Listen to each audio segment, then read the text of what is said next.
drive shaft problem has been solved. So let's try it.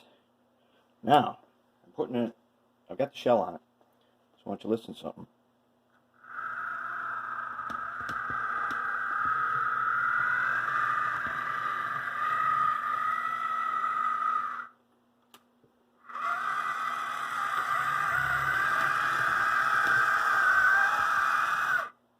You hear that sound?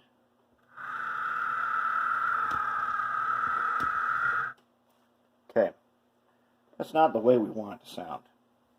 So I'm going to show you something. Let's take the shell off. Oops. Now let's try it again without the shell. Now I have not added any extra weight to it yet. Let's listen to it without the shell. If we're on the track here, okay.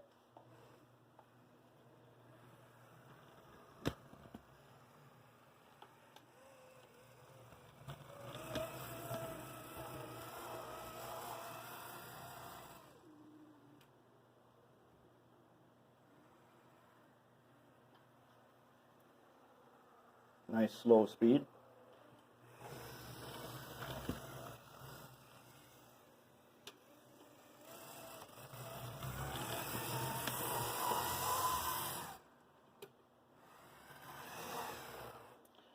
So, it's a totally acceptable sound with no shell on it.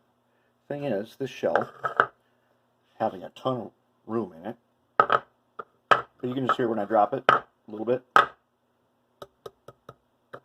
This shell basically amplifies all the sounds we don't want. So now it's a matter of acoustics. And we can deal with that, one, by adding weight, and then we could do something to the inside of the shell to eliminate the sounds we don't like. We'll get to that in the next round here. But I want you to take a look at the drive shafts.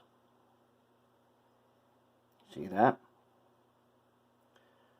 Okay, those blue rings there, that's some swimming pool hose, or no, what is that stuff called? Aquarium hose.